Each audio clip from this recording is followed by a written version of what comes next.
All right, the Pistons started last night, Summer League, first game.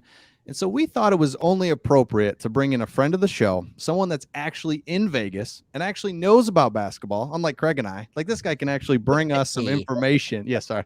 Um, and so we got Steve Miknis with us. Steve is previously with the Pacers organization, now the European professional basketball coach this past season with the Glasgow Rock. So he knows basketball, saw the Yeah. game in person. So we're just going to fire away with questions. Craig, hit him with the first question that you have. Yeah, first question I have, I think everybody kind of wants to know about the two big rookies, but we'll start with Ivy. Jaden Ivey, the dude is athletic. I mean, he looked it in game one, sometimes almost too athletic where he got in trouble. But does his athleticism jump out of the arena like it does on the TV screen? Because on the TV screen, he looks a gear above everybody else or two. Yeah. First off, let me say, obviously, huge fan of the show. Appreciate you guys having me on. Of course. Been following quite a bit, being a Detroit guy, being from Michigan. Yeah, had the fortunate opportunity to work down with the Pacers, so I've kind of seen it on both ends with the Pacers and the Pistons. And but yeah, glad to be here. So yeah, I got in first day here with got a couple games. Saw the first game. I was definitely looking forward to seeing the Pistons game. Yeah. And the buzz itself, the buzz is good. I mean, I've been here last couple of years, previous year with coming off of COVID, so it's been and been here years prior. So the COVID buzz is worn off on that end, and then the actual arena buzz has gone through the roof. I like that.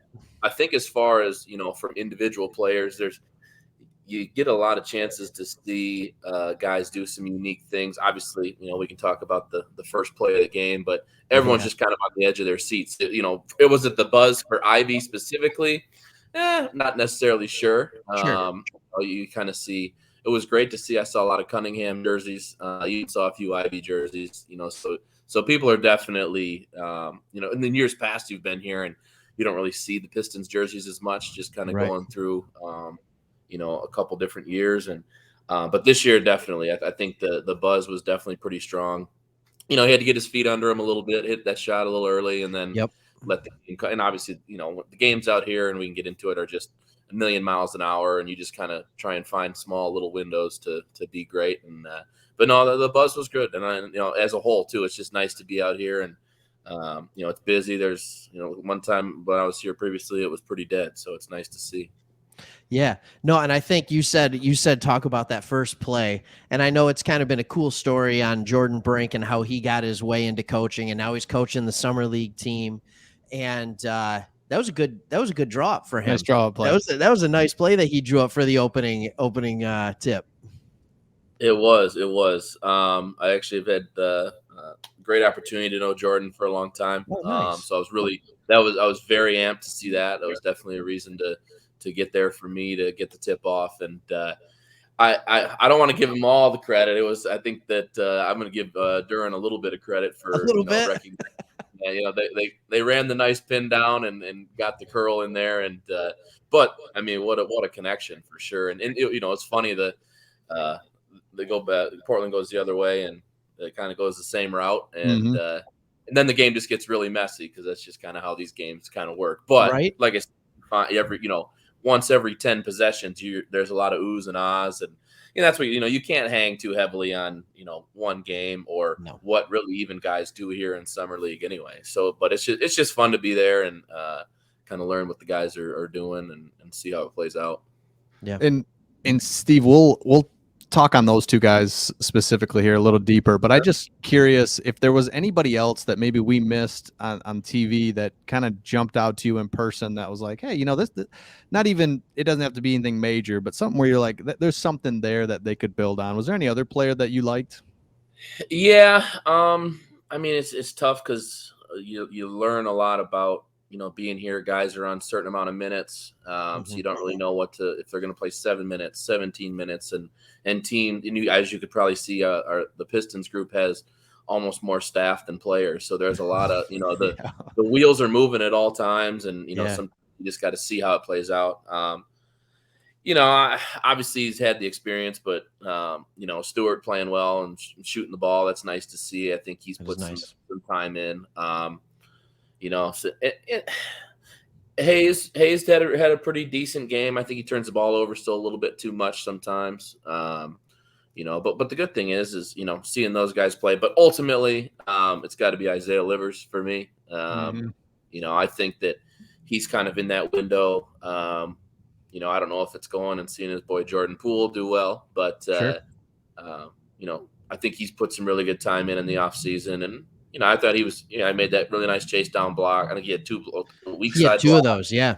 Chase down block. Got shot the ball well for the most part. But I think he's going to have a much bigger impact this year because his size and ability to stay in front of guys has been nice to see. So he's kind of, and I'm always cheering for him. I'm a Michigan guy, so sure.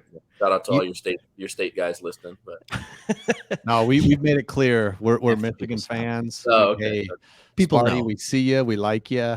We like you viewing. But sure. Yeah, there it is. Yeah, there it is. Little, and some of you are actually decent humans too, so that's nice. No, yeah, but I thought that's interesting. The Isaiah Livers thing. I came away with the same impression. Like I was really impressed with what he did. He's just been hurt so much over the last 2 years. Yeah. And to see him defensively doing what he was doing, and even when he kind of had an off shooting night, I think he was like 1 for 8 from 3. I still felt like he was one of the best players on the floor. Yeah, I mean he's a good extra. Actually, when they make the extra pass to him, like okay, he missed a few shots, but he's he's going to be a 35+% three-point shooter when he gets his open looks, and we'll take that, all day. And Steve, with Duren, in my head, in my weird head, I'm looking at this like 18-year-old baby child that was going to get on the court and be confused and have mentally, he just doesn't know what to do. He's only 18. It's like, no, he can get out there. Like, what are we doing? So when you look at him, is this a guy that like you think will be able to really do something this year, be on the court for us? Or is it like, nah, he's probably not going to get on the court much. He's a developmental guy. We got to work with him. It's a good question.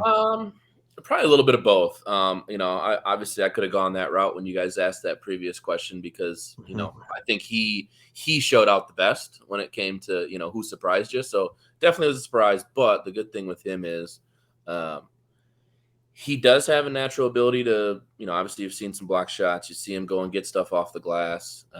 Has great hands. I was one of the best things I saw was how good his hands were, even on like tough rebounds, loosen the ball and can grab it. And I think he made smart decisions. So the good thing with him is he's a great athlete and he's a basketball player. Sometimes you get those guys that, can go up and do that. And I think his body control is one thing he's really going to have to work on. If you probably put him into a game right now, he's probably going to have 3 fouls in the first quarter. You can say how long before he fouls out, right? Yeah. Because he's going to want to go get everything. So, but the good thing is, like Chris's golf swing, when he swings it, sometimes it's just a million miles an hour and you can fix it from there as opposed to teaching them nice and slow and, not getting that distance. So I definitely think that you're going to be able to rein him in just fine. And no, I agree. As far as playing time, it's hard to say. I mean, obviously, looking at with the some injuries that we had last year with the team there. And I would say that there's a chance he could play some incremental minutes, but at the same time, the system now he may play 30 minutes in Motor City and have a great game and then come up and play 10 straight games and then bounce around. And they got, the culture's good. So I wouldn't think he's going to be a huge impact guy right away. Just kind of, there's a lot to be learned up top. So for sure. And he's not 19 till November. I mean, he's really young, and you see that especially in my opinion on the defensive side. Like you said, he's running all over the place trying to get stuff, and there were some fouls. I'm like, what are you doing, man? but then you see the flashes and the glimpses of what will be, and it has to be encouraging for Pistons fans to see that. Let's talk another big guy, someone that I was encouraged by because I was watching Isaiah Stewart, and I know we have just a ton of centers on this roster. So seeing if he can play the 4, what do you see, Steve, being his biggest challenge in playing the 4? And do you think that's where he's going to settle in for the Pistons this year? I do. I mean, I caught quite a few games last year. Yeah.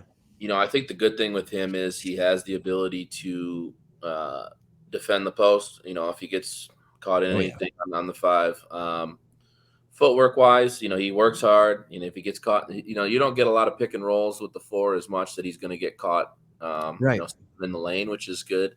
And like I said, with him adding, some shooting ability, I think that's going to really help. I love his motor. I mean, you can't Mhm. take that away from him. Does he settle in the four? I would hope so. I mean, I think that's definitely from what you've seen with them on the floor that that would be a huge fit. So I would like to see it trend that way. I would ultimately think that that's probably the route they would go for sure. Yeah, for It, sure. and I want to go back to Ivy for a minute. He got out of control, and I think you said it perfect, Steve. It looked like on TV that it's like, what are we doing? And then boom, a great play by not just him, by anybody. And that's just summer league. If I'm hearing you right, that's just kind of the summer league thing where it's like we're not really sure what to do. We're not really running plays, but he like was the perfect player for like a summer league game where all of a sudden we need something. Somebody do something, and he just would explode, and it looked like, I mean, above the rim lay in. And it's like, man, that looks like a different level. Does it look like that in person to you as well? Yeah, no, I think for sure with him, I think the beauty and the excitement of his game is he plays fast, but I think he's very under control with his body and finishing. And um, I try not to get too far into the comparisons, so everyone make their certain comparisons that to what player he's going to be. And see, one thing I always kind of take away from these is like obviously when you get into that lottery type pick and you're getting those type of guys.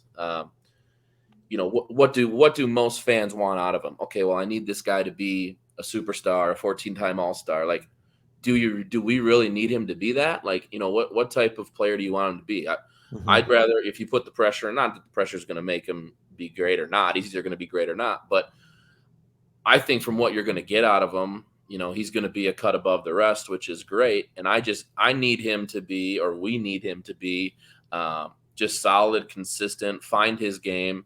Right now you just don't really know. Like, and I say the comparisons, okay, like they want to say, is he going to play like John Morant, or is he going to, maybe he turns into more of a point guard and plays like how Derrick Rose used to play, Mhm. or if he develops his shot, is he more of a shooter that can, you can't, if you run him off the line, you're giving up a bucket at the rim or a poster anyway.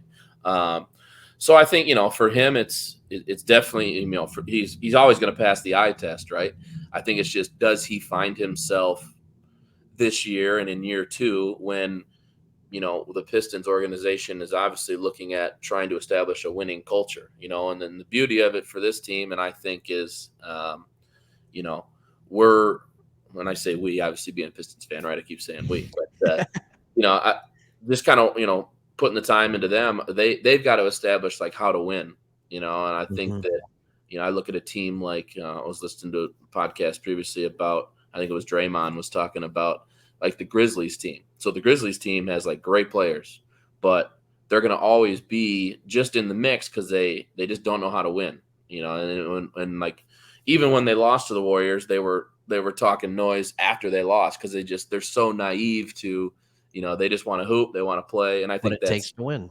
yeah, what does Yeah. it take? And I think there's, another one we can get into it too, but I mean, I'd look at like obviously we had most of our guys on the floor last night are going to be on the floor, you know, aside from Bay and Cunningham and so on. But like you look at like Stewart to end the game, he takes the ball out real quick and turns it over, Yeah. and it's Oh. like, those After are he hits 2 small, threes, you're like, "What are you doing?" yeah, like those are just small little things that like you kind of have to develop like Yeah. a winning mentality, and we just don't have that yet, Mhm. which is okay, but it'll come. And the good thing is though, like the excitement's there, the culture's there. You can see, I mean, the guys are sitting courtside, like Mhm. the staff's up. And you get that in summer league just because it's new and it's fresh, but it's a little different, and maybe it's just the teal shirts that everyone's rocking and getting excited Mhm. about that, but who knows? That is pretty great. That is pretty great. So I'm going to ask you a question. I'm going to go a little off script here for a second. So we talk about Jaden Ivey and the 3-point shot coming around. So let's look at the average fan because the average fan can just look at stats, right? And they see Jaden Ivey in his sophomore year was right around 37%. And then you have a guy that went to your old organization, the Pacers, in Benedict Mathurin, and everybody's confident that guy's going to be a sniper. He's going to be a good shooter. And he was at 36, 37% too. So what's the breakdown on that? Like, why are people so much more confident, as I would be too, by the way, that Benedict Mathurin is going to be a better 3-point shooter in the league than Jaden Ivey? I think when you just watch their style of game, really just kind of you migrate towards an immediate answer of seeing, like, Ivey's so athletic at the rim. Like, when he's at his best is when he's downhill, Yeah. So is he the type of guy who is going to create a shot into a three? Whereas, on watching Mathurin play, he can size a guy up and put him in a dribble, kind of like James Harden would, and be able to just pull up on the spot. Whereas, like, when Ivy sizes someone up, like, he's just coming at you, and going back to the John Morant comparison, like, you started to see when guys would play against Morant, they're 7 feet off of him. And then finally he'd be like, all right, well, I'm just going to take this shot. So I think that's one thing that Ivy will get going if he has a success at the rim.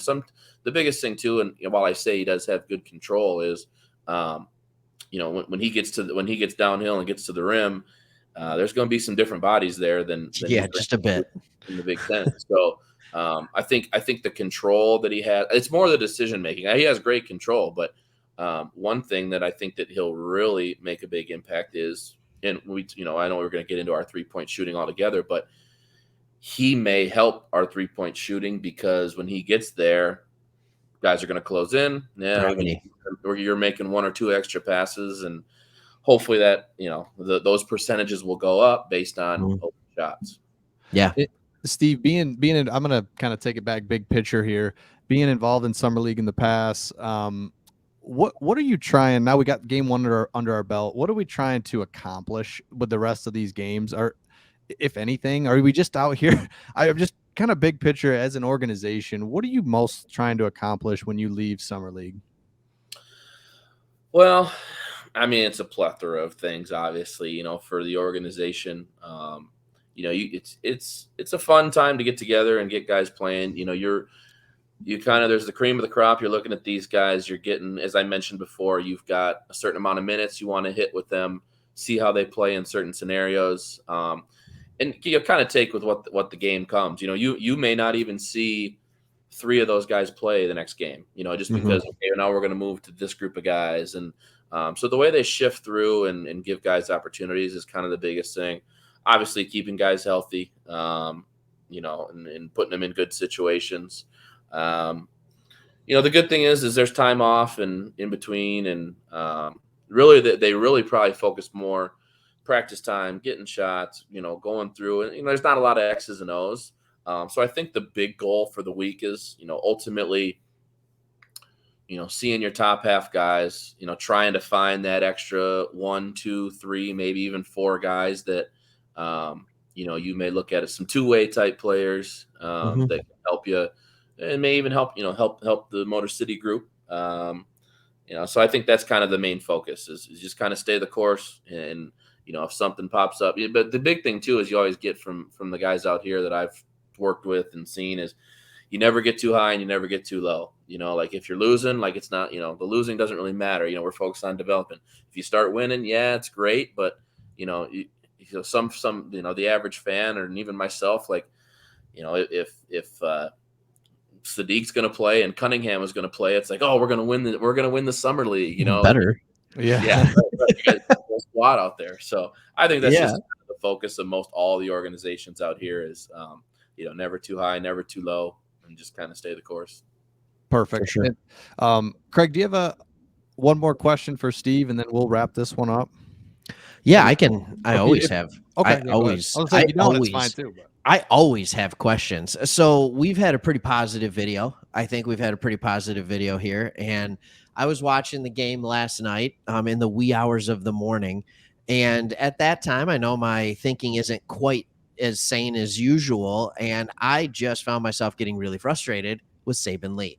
So, like, this is a guy, he's in his 3rd year, right? So you think he's going to start getting it. I don't know. Am I missing something? Like, what do you think the Pistons see in this guy? And because I've seen a guy who hasn't really been able to develop that jump shot, and Now all of a sudden the ball's just sticking in his hands. His usage rate had to be through the roof last night. I might be wrong. Tell me what you were seeing. Yeah, I mean there's some struggles there. I think Sure. for him, which is the good thing is though is like you've seen flashes of him play, and Sure. you know he's the type of guy that you see him do things, and he stays under control and he's calm, and you just kind of say, why can't you just why can't we do that for 15 to 20 minutes every night? That's right. And, That's right. You know, I think that he's a Vandy guy, right? Saben. Yeah. I think he's Vandy or Bama. Okay. Take a I look. think Vandy, He you're is right. Yeah. Vandy. So I mean, he's You're been, right. you know, I remember him. He's been in some, you know, I watched him when he was younger, you know, college years. I remember, Sure. you know, he definitely had a big impact. But you know, the NBA game's so much different. Like, you know, it's the same with Ivy. Like, is that style of play gonna transition? Sure. But I think with Lee, I think it's just I mean, it's all confidence, man, with these guys out here, and Yeah, I get that. you know, even in the league, like you just need one good week, 2 good weeks of like finding your niche. And I think that's kind of his biggest thing is, you know, what's going to be his go-to or his moxie when he comes through the door each time. And so I wouldn't jump ship on him at all. I mean, he's definitely that's a great good talent. point. That's a good point. And I think partially the reason I get frustrated too is when he's on the court with Jaden Ivey and Killian Hayes, I'm like, I don't want to see you with the ball in your hands right now. Like I want to see those guys doing things. So that's just the fan in me, but it might not be the practical thing either. Yeah, and the good thing is though is like the more he plays with those type of guys is like you may find a new way. Like, okay, go get me 4 extra points with an offensive rebound or a tip in, or you know, maybe find out he's a better, you know, he can screen a little bit and open up and, you know, do something different. You know, you kind of you learn that, and then you get that confidence. And I mean, there's no reason he's not an 8 points and 6 rebounds every night type of guy. Yeah. No, For sure. I Thanks. love it. Steve, we appreciate you doing this, jumping on, giving us some insight, being actually there. We plan to do more videos with Steve to get an opportunity to understand the game, especially for someone that's been involved in the game as long as he has, and be able to be there live too. So we appreciate you doing this. If you have not subscribed, make sure you subscribe, leave a comment, let us know your thoughts on that first game, what you thought, what you liked, what you didn't like. Saben Lee, do you love him, hate him? And we will see all of you on the next one. See ya.